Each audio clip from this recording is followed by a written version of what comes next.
Don't let the glitz and glamour of Hollywood fool you. Movie making is dirty work. In that ferociously competitive wasteland cradled in the shadow of the Hollywood Hills, production companies must pull out every dirty trick to survive. It ain't pretty, and sometimes they fight dirty in pursuit of your delicious cash. In fact, sometimes misleading trailers can be a big part of setting up a film for later success by purposefully misleading viewers to make twists all the more impactful.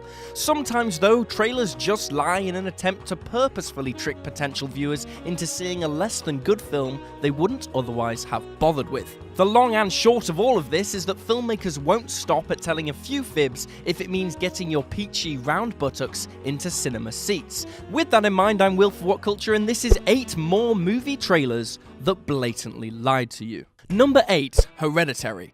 The trailer promised a horror movie revolving around a recently deceased, overbearing mother and her extremely creepy granddaughter. The trailer drops a lot of hints that the grandmother isn't really gone and has some weird, obsessive, ghostly relationship with the creepy kid. Instead, we got something completely different. The response to Hereditary was mixed, with about 50% delighting in the curveball the movie threw, and 50% frustrated that the film they had paid good money to see was significantly different to what was advertised. The big difference was that the kid, who we'd been led to believe would be the creepy centerpiece of the film, suffered a decapitation by telephone pole in the first third of the movie. Also, the whole thing turned out to be a great deal more cult-based, demon-worshipping horror than the haunting, ghostly kind of thing the trailer seems to be getting at. Plus, a lot more beheadings than anticipated. It's still great, mind you, but pretty much an entirely different focus to what audiences were promised. Number 7, Godzilla 2014.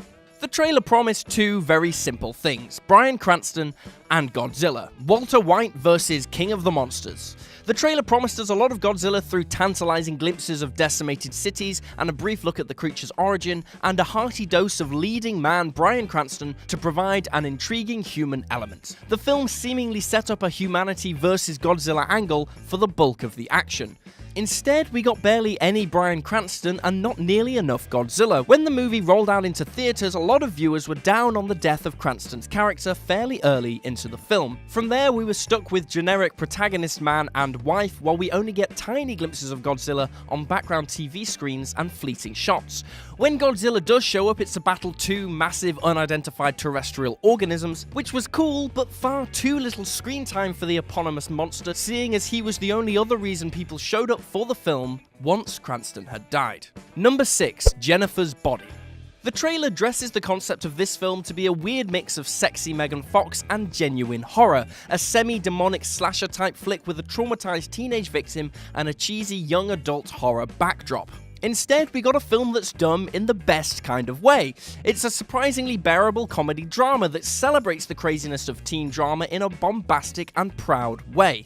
The film exuberantly dishes into campy, over-the-top, splatterfest-inspired kill sequences. It's a classic case of a trailer misrepresenting itself to appeal to as many demographics as possible. And a big part of the young adult audience the trailer should have captured will have given up the movie as too dark before it even got going. The dialogue, character development, and genuinely insightful exploration of teenage life side of the film is actually pretty great. It's the angle the trailer should have shown. Remember, these are the same filmmakers that made Juno. Number 5, Fantastic Four. The trailer promised Dr. Doom, motherfucker, plus a faithful retelling of the Fantastic Four, a little look at Reed and Ben's childhood, and a whole lot of MCU Avengers-inspired action. Instead, we got basically no Dr. Doom, motherfuckers, and far less action than the trailer promised as well. Even worse, what we ended up with was barely the Fantastic Four. The powers were there, but it was lacking all the charm, colour, and humour the comic book property had to bring to the table. Fant Forstick promised the Fantastic Four, but instead we got a depressingly boring, drab, studio-driven, inert movie that was as far from the character's origin as they could get away with. Number 4, Drive.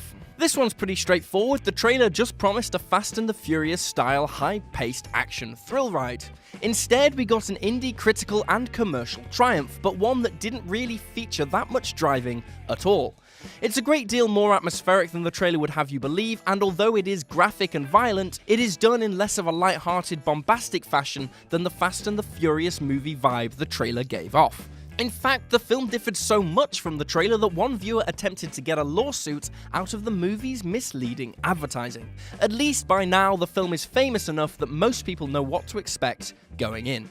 Number 3. Sweeney Todd. For Sweeney Todd, the trailer promised a dark film about Johnny Depp murdering innocents and turning them into pies in 19th century London. We got pretty much that, sure, but also a musical. The trailer did a lot to hide the fact that Sweeney Todd has a lot of singing in it. A lot of singing. You'd think the fact that Sweeney Todd had been a Broadway hit musical for years would clue people into that, but a large proportion of the audience were taken aback by folks repeatedly bursting into song and dance in their gritty period horror film. With the entire trailer only including a couple of seconds of Depp singing, and mainly talk singing at that, it's not hard to see how some people left cinemas extremely confused. Number 2. Iron Man 3. The trailer promised the Mandarin, one of the most anticipated MCU villains of all time, and Iron Man's most iconic foe to date. Finally, it seemed like the Iron Man trilogy would come to a close in an epic battle of Stark versus his most powerful recurring adversary. Instead, well, we didn't get the Mandarin, not the Mandarin we knew at any rate, one of the most anticipated MCU villains of all time. Instead, we got washed-up actor Trevor, played by Ben Kingsley, who was a mere pawn in the machinations of Killian's attempt to gain power. It was actually a cool kind of twist, but the trailers did slightly too good a job of making the Mandarin seem awesome for us to be happy about him not really being the primary villain in the film. Iron Man 3 is good, but there will always be a collective sigh of regret among comic fans that it wasn't quite the film they were promised it would be. Number 1. Suicide Squad. The trailer promised that this would be fun. Set to Bohemian Rhapsody, the original trailer drew a wave of comparisons with Guardians of the Galaxy and promised an exuberantly enthusiastic examination of the Suicide Squad in their first live-action cinematic debut.